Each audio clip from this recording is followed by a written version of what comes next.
The Honourable Minister of Justice. Thank you, Mr. Speaker. And it is indeed my great pleasure to rise to speak to the motion regarding the process for the selecting of the next Justice of the Supreme Court of Canada, and thank the honourable member across the way from Niagara Falls for his presentation. The motion rightly highlights the importance of the custom of regional representation. It is a custom that has served the court and our country well, and one that I wish to address with care. Before speaking to the issue of regional representation directly, I wish to situate the motion within the Government of Canada's new process for the Supreme Court of Canada appointments. Canadians are extremely fortunate to have been served by judges of the highest distinction and ability since the time the court was established. Our Supreme Court is recognized nationally and internationally for its legal excellence and competence. Its decisions are cited by other Supreme Courts all over the world who look to Canada for leadership in the protection and promotion of rights and freedoms. I would like to take a moment to recognize the extraordinary quality of the members of the Supreme Court, past and present. The justices of the court each have distinguished themselves in their judicial functions, and it is a testament to the great ability of our legal profession that so many have done so with such distinction. The decisions of the Supreme Court interpret our Constitution, they affirm our individual and collective rights, and highlight our responsibilities. The selection process we have established is intended to ensure that the Supreme Court's proud tradition of excellence continues. By enhancing the credibility of the appointment process, we bolster Canadians' confidence in this essential institution. While appointments to the Supreme Court of Canada have been of exceptional quality, the process itself has been open to criticism due to the lack of transparency and accountability.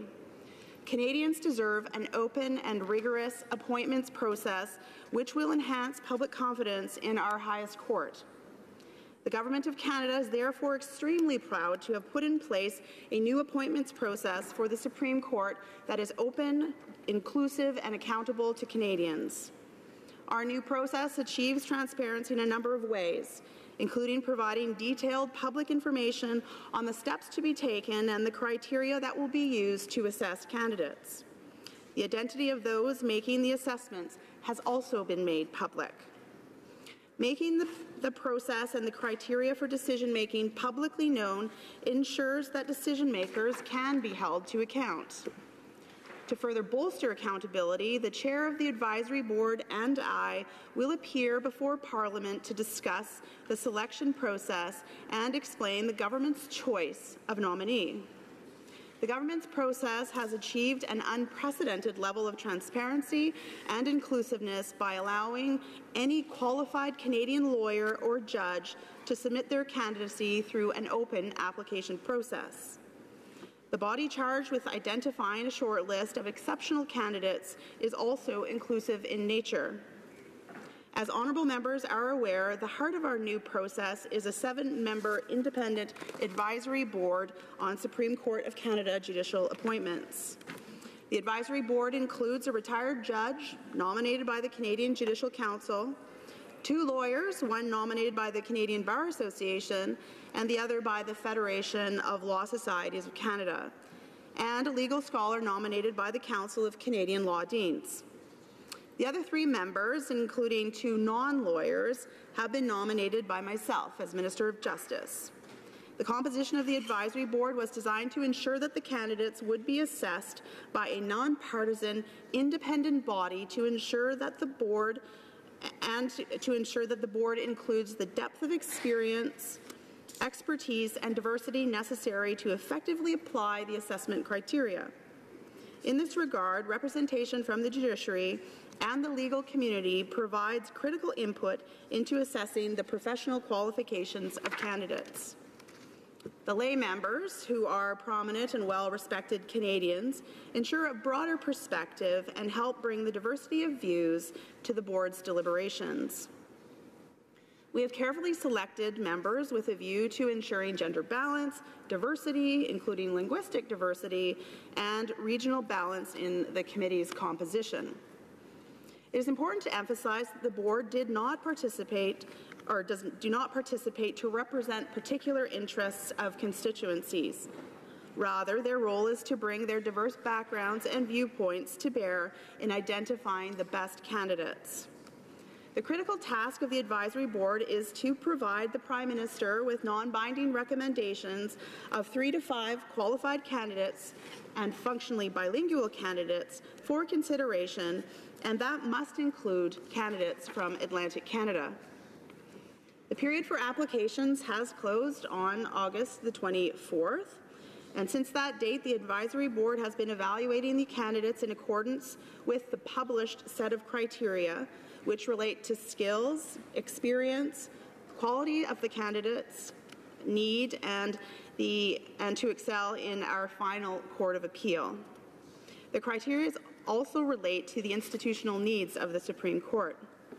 More specifically, candidates will be assessed based on the following personal skills and experience: demonstrated superior knowledge of the law, superior analytical skills, ability to resolve complex legal problems, awareness of and ability to synthesize information about the social context in which legal disputes arise, clarity of thought, particularly as demonstrated through written submissions, ability to work under significant time pressures requiring diligent review of voluminous materials in any area of the law, and a commitment to public service.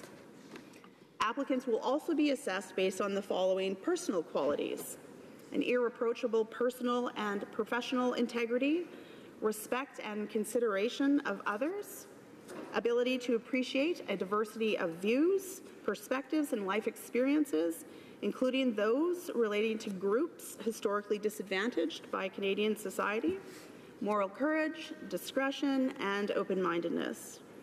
And finally, in carrying out their assessments, the Advisory Board will consider the following institutional needs of the Court: ensuring a reasonable balance between public and private law experience or expertise, bearing in mind the historic patterns of distribution between those areas in the Supreme Court appeals, expertise in any specific subject matter that regularly features in appeals and in currently underrepresented on the Court, and ensuring that members of the Supreme Court are reasonably reflective of the diversity of Canadian society. The government is confident that the application process of these assessment criteria will lead to the identification of outstanding candidates for our highest court. As noted, the Advisory Board is tasked with identifying 3 to 5 highly qualified, functionally bilingual candidates from among this pool of applicants, a list that must include candidates from Atlantic Canada. It will then be for the Prime Minister, supported by myself as Minister of Justice, to select a nominee from this list. Our government takes this responsibility very seriously. It will be done following consultations on the shortlist with the Chief Justice of Canada, relevant provincial and territorial attorneys general, cabinet ministers, opposition justice critics, as well as members of the House of Commons Standing Committee on Justice and Human Rights and the Senate Standing Committee on Legal and Constitutional Affairs. Once the Prime Minister has chosen the nominee, I will appear before the House of Commons Standing Committee on Justice and Human Rights with the chairperson of the Advisory Board to explain how the chosen nominee meets the statutory requirements and the criteria. Further to the committee hearing, the nominee will also take part in a moderated question and answer session with members of the House of Commons Standing Committee on Justice and Human Rights, the Standing Committee, Senate Committee on Legal and Constitutional Affairs, and representatives from the Bloc Québécois and the Green Party. Our government believes that this process will set a high standard for accountability and serve to enhance Canadians' confidence in our justice system. With the government's new process for the Supreme Court appointments now in view, I turn to the important issue raised by the honourable member from Niagara regarding the custom of regional representation. I thank the honourable member for allowing me to address this important aspect of our new, open and transparent process of Supreme Court of Canada appointments. The motion calls on the government to respect the custom of regional representation when making appointments to the Supreme Court of Canada and makes special reference to the vacancy left by the retirement of Justice Thomas Cromwell. I wish to speak in favour of the motion. Regional representation of the court has been front of mind throughout our efforts to create a new process for Supreme Court appointments. In the Prime Minister's letter to the members of the Independent Advisory Board, he tasked the board with considering the custom of regional representation as an important factor to be taken into account in formulating recommendations. The Prime Minister further ensured that this custom would be reflected in the shortlist prepared by the board in directing that the shortlist include candidates from Atlantic Canada. In articulating the factors that will influence the board's deliberation and in directing the shortlist of names to include candidates from Atlantic Canada, the Prime Minister has affirmed our government's commitment to the custom of regional representation. Our commitment to representation on the court is real. It is a commitment to Canada's regions, but it is also a commitment to Canada's great diversity. As our Prime Minister so rightly says, diversity is Canada's strength. It is not a challenge to be overcome or a difficulty to be tolerated. Our diversity is a source of strength for us as a country. We believe that diversity in all its richness is also the strength for the Supreme Court and the judiciary generally. It is a belief that is shared by the Honourable Chief Justice of Canada when she says, quote, "Diversity within the judiciary is important for two reasons. First, like understanding social context, diversity on the bench is a useful way to bring different and important points of view and perspectives to judging. Second, a diverse bench that reflects the society it serves enhances public confidence in the justice system. A Supreme Court that is not regionally representative will not be a diverse court. It is therefore for good reason that the custom of regional representation has developed and has been respected throughout the court's history. But it would be a mistake to assume that this custom lacks flexibility or requires too rigid of an application. The custom's flexibility, as was mentioned earlier in this House, was manifest between 1979 and 1982 when Justice Spence from Ontario retired and was replaced in 1979 by Justice McIntyre from British Columbia. During the 3 years, the court was not served by the customary 2, but by 3 justices from Western Canada. In 1982, Justice Martland of Alberta retired. He was replaced by a justice from Ontario. She was the first female justice appointed to our highest court. Her name will be well known to many, if not everybody, in this House, Bertha Wilson. Her appointment, which distinguished the court in so many of its great decisions, was made possible in part due to flexibility in the application of the custom of regional representation. Indeed, this precedent speaks to a more general truth. The custom of regional representation requires some flexibility. Without flexibility, Canada's 3 territories will forever be without representation on our country's highest court. Too rigid of an application of the custom would deny our great territories their opportunity to represent on the court. Without flexibility, Western Canada would never have had 3 members on the court. And without flexibility, Atlantic Canada will never secure more than 1 member on our highest court. Without flexibility, we will bind ourselves to the great mobility of Canadians who practice law in different provinces and call more than one region of our great country home. For example, Justice Bertha Wilson was called to the bar in Nova Scotia, before practicing in Ontario and being appointed as a judge of that province. Justice Thomas Cromwell, to offer another example, was born in Kingston and practiced and taught law in Ontario before moving to Nova Scotia and being appointed a judge of that province.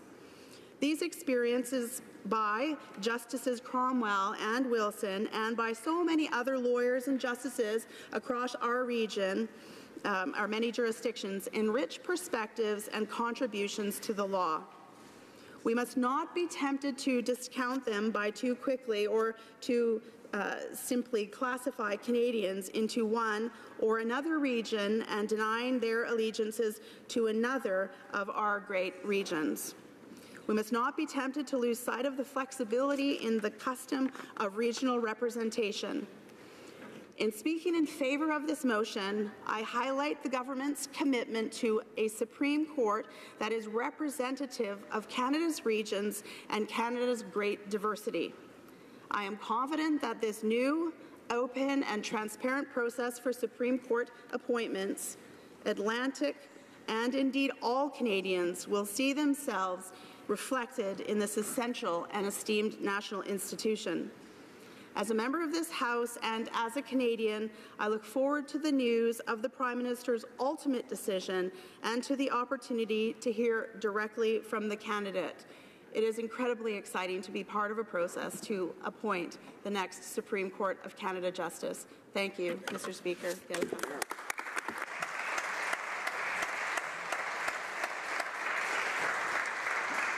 Questions and comments.